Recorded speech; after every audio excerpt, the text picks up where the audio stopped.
Olá, meus servos. Hoje irei tratar de um caso que é visto como insolúvel pelas autoridades policiais. Um caso referente a um desaparecimento e um reaparecimento. Eis o estudo do caso Favarô.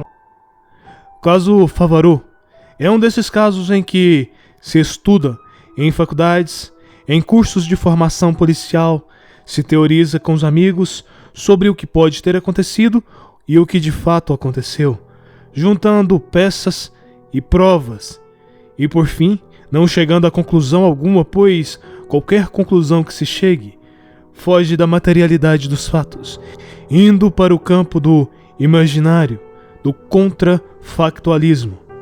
José Favarô Guzmão, conhecido como Favarô, era um barbeiro na pequena cidade de São Simão, que fica no interior do estado de Goiás. Ele era extremamente conhecido por todos naquela cidade, e principalmente pelo fato de ter uma fama de sempre apoiar o político que perdia a eleição. Do vereador ao presidente, qualquer candidato que Favarô fosse votar era justamente aquele que iria perder a eleição. Motivo pelo qual, quando o determinado cliente mudava de barbeiro, o próprio Favarô começava a dizer que aquele, com toda certeza, sairia candidato. E ao contrário do que pode se imaginar, ele levava essa conversa com extremo bom humor. Até dizia que começaria a apoiar aqueles candidatos que ele não gostava de jeito nenhum, para aqueles que ele gostava pudessem ganhar. Acontece que, no dia 28 de agosto de 1992, ele simplesmente desapareceu. Sua esposa, que sempre o aguardava às 19 horas em ponto para jantar, estranhou o atraso do marido, pois ele era um sujeito que não tinha vícios, nem com bebida ou jogos, por isso não passava em bar algum e também não costumava ficar até tarde no salão, fechando às 18h30 em ponto, sempre. Por volta das 23 horas, Adelvânia Favarô Gomes pediu que o vizinho, seu Ediones, a acompanhasse até o salão, que estava fechado. Ambos então foram até a casa da irmã de Favarô, senhora Adelci, para saber se ele havia passado ali. A irmã informou que já fazia 2 dias que não via o seu irmão. No dia seguinte, Adelvânia foi até a delegacia da cidade e registrou o desaparecimento.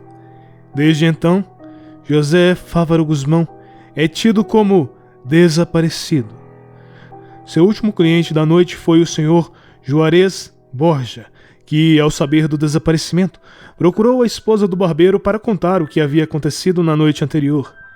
Juarez contou que, ao passar em frente ao salão, lembrou que fazia mais de 2 meses que ele não cortava o cabelo, motivo pelo qual parou sua bicicleta, e de lá de cima mesmo, gritou ao barbeiro perguntando se dava para ele cortar o seu cabelo.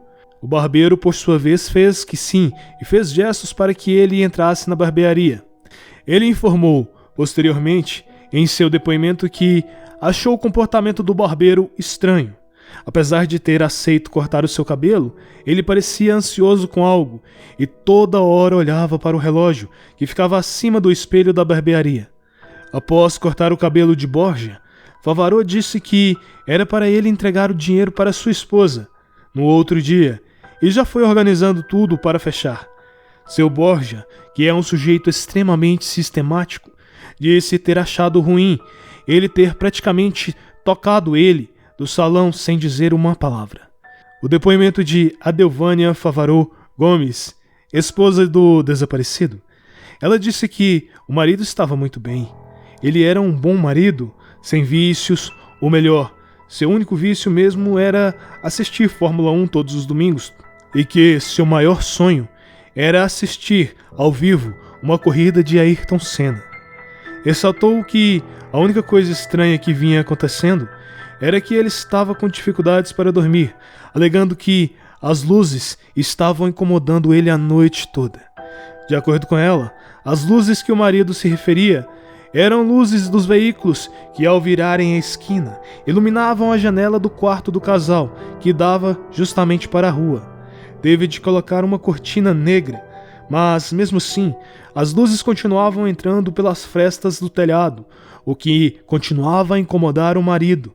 Claudeci Moraes Vieira, lavrador, se apresentou na delegacia, disse que havia visto na rodovia Juscelino Kubitschek, cerca de 8 quilômetros depois do trevo da cidade, um homem com uma camisa azul pedalando uma bicicleta Monarch vermelha. De acordo com ele, na hora não imaginou ser o cabeleireiro, mas que, com a notícia do desaparecimento, acabou ligando os pontos. Gilvanete Cordeiro, uma adolescente de 16 anos, após 7 meses do desaparecimento de Favarot, disse que havia sido atacada no dia 28 de agosto de 1992, afirmando que estava voltando da casa de uma amiga e passou no salão procurando pelo pai, que costumava ficar ali conversando com alguns amigos.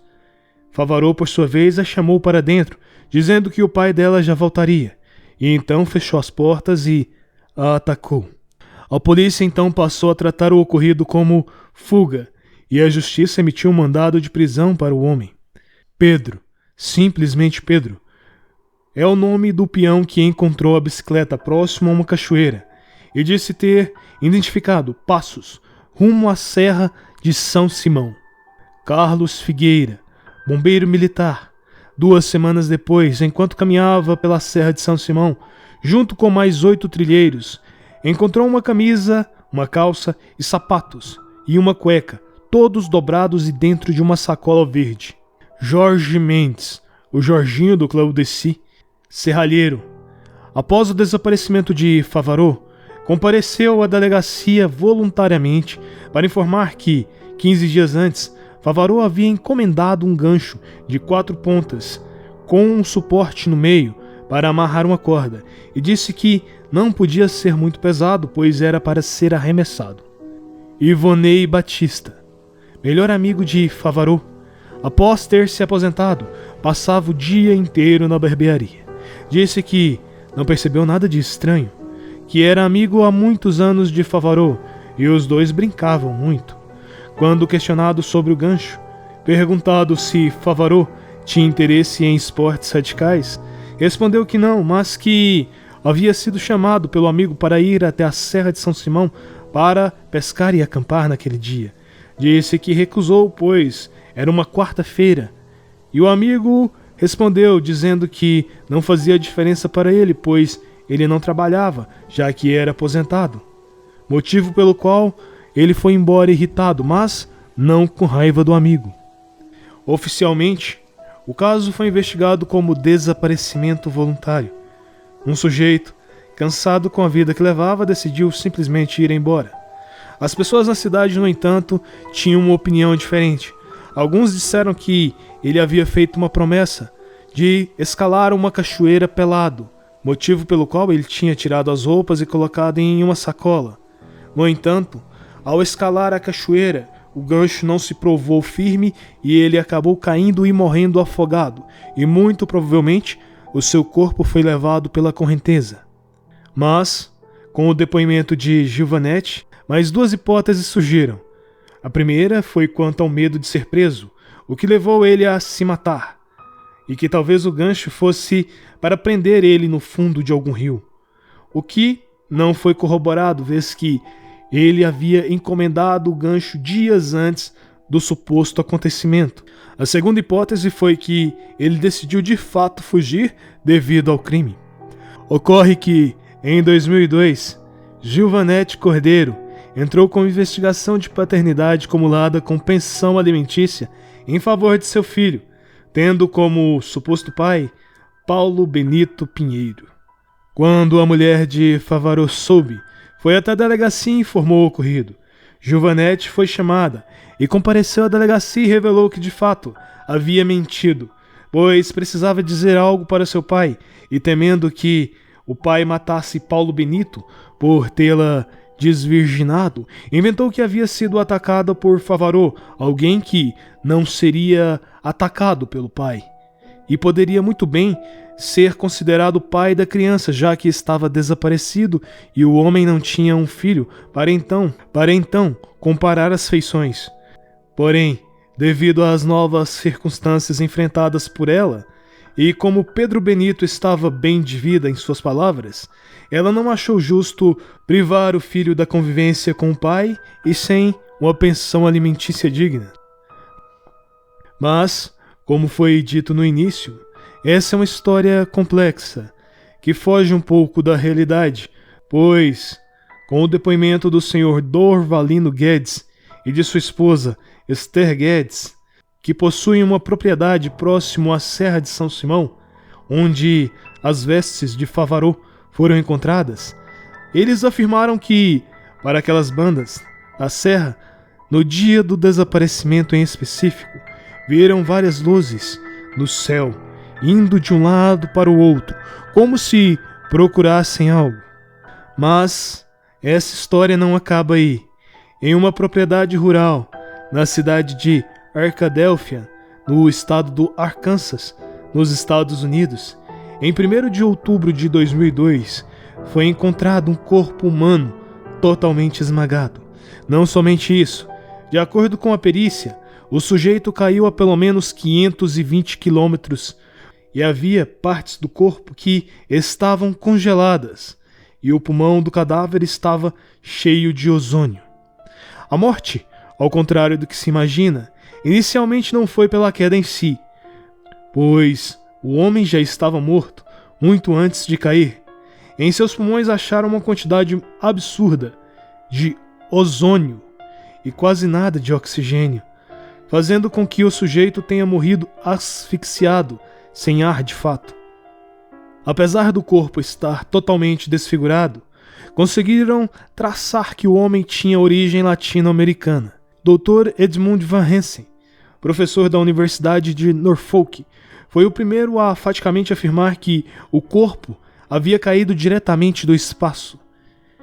Ele fundamentou sua teoria no fato de que, além das partes congeladas, o homem estava parcialmente carbonizado e que encontraram junto aos restos minerais compatíveis com a composição de gases de meteoritos. Sua teoria era que, de alguma forma, aquele corpo foi parar na estratosfera e, ao ser atingido por um meteorito, entrou na atmosfera terrestre a incríveis 550 km por hora. Uma segunda teoria foi a de que traficantes que transportavam drogas para os Estados Unidos tenham se desentendido, o que levou ao grupo a torturar com congelamento e carbonização e em seguida jogar o indivíduo de lá de cima. O que causa tantas controvérsias quanto a teoria anterior, visto que, para que um corpo, em queda livre, alcance tamanha velocidade, ele deveria estar a uma altitude bem maior do que a que modelos usados para o tráfico conseguem de fato subir, sendo que, na realidade, essas aeronaves buscam voar baixo para ficarem fora do alcance de radares. Eis que nós temos aí um caso bastante complexo, com diversas teorias, e é um ótimo estudo de caso. Por isso, convido os senhores ouvintes para apresentarem suas teorias sobre o que pode ter acontecido. Eis o estudo de caso Favaró.